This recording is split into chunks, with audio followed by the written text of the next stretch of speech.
স্বজন পোষণ এসবের ফলে জনকল্যাণে শিক্ষা স্বাস্থ্যের মতো গুরুত্বপূর্ণ ক্ষেত্র, আদিবাসী কল্যাণ, গ্রাম উন্নয়ন, ওই সমস্ত ক্ষেত্রে কেন্দ্রীয়, আমি তো আগে বলেছি বাজেট বরাদ্দ, কেন্দ্রীয় বরাদ্দের কোটি কোটি টাকা খরচ না করার ফলে ফেরত যাচ্ছে। আর্থিক শৃঙ্খলা না থাকার ফলে স্বাস্থ্য শিক্ষার মতো গুরুত্বপূর্ণ দপ্তরে বেতন বন্ধ হয়ে আছে আজকে কয়েক মাস যাবত। এগুলি যে খবর বেরোচ্ছে, এসবের 1% খবরেরও সরকারের তরফ থেকে বা সংশ্লিষ্ট দপ্তরের তরফ থেকে কোনো প্রতিবাদ নাই। কোনো সময় লোক দেখানো প্রতিবাদ আর তদন্তের কথা বলা হয়।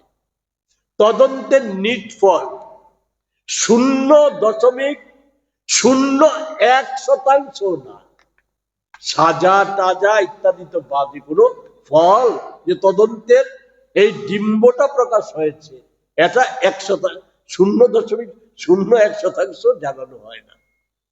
এ হচ্ছে রাজ্য সরকারের অবস্থা।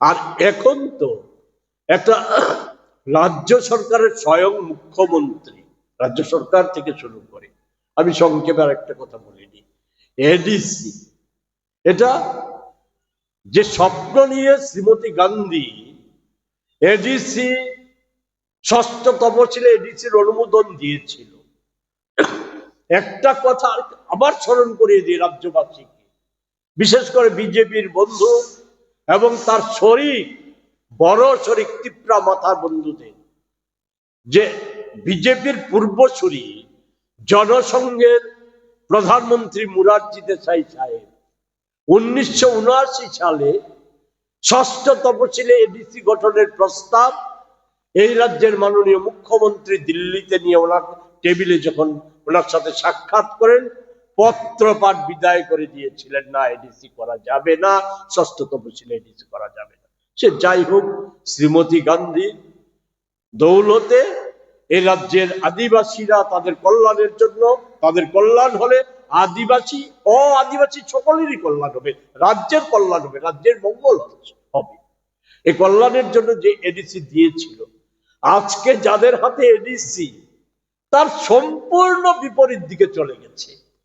জুমিয়াদের অর্থ থেকে শুরু করে সরকারি পেনশনারদের যে ন্যায্য পাওনা, বিভিন্ন প্রকল্পে নির্ধারিত প্রকল্পগুলি, যেমন নীতি আয়োগের প্রকল্প, এ টাকা কোনোভাবে অন্যত্র নেওয়া যায় না। এই সময় আইনের তোয়াক্কা না করে এই সমস্ত টাকা লুটপাট করে দিচ্ছে।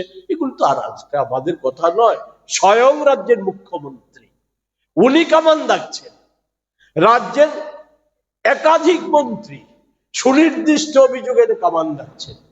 অপরদিকে এডিসির কর্মকর্তা, রাজ্য সরকারের শরিক দলের মন্ত্রী, বিধায়ক, তারা মুখ্যমন্ত্রী থেকে একই ধরনের অভিযোগে অন্যান্য মন্ত্রীদের বিরুদ্ধে কামান দাগছেন। সেই জায়গায় দাঁড়িয়ে আমাদের প্রশ্ন হচ্ছে, এই যে কামান দাগাদাগি চলছে, ব্যবস্থাটা নেবে কে? বিড়ালের গলায় ঘন্টাটা বাঁধবে কে? যদি তাই হয়ে থাকে, মাননীয় মুখ্যমন্ত্রীর কাছে আপনাদের মাধ্যমে প্রশ্ন, ব্যবস্থা কেন নেওয়া হচ্ছে না? এমনকি মুখ্যমন্ত্রী এই সময়ের মধ্যে অনেক মারাত্মক কথা বলেছেন, আমি সব বিষয়ে যাব না আজকে। একটা কথা সকলেরই তো মনে আছে, কিছুদিন আগে মুখ্যমন্ত্রী বলেছিলেন যে বিভিন্ন প্রশাসনিক জায়গায় সন্ত্রাসবাদীরা আছে। কি ভয়ঙ্কর কথা! রাষ্ট্রের নিরাপত্তা নিয়ে প্রশ্ন, সরকারের নিরাপত্তা নিয়ে প্রশ্ন, সরকারের বৈধতা নিয়ে প্রশ্ন, তারপরেও এই সরকারকে মেনে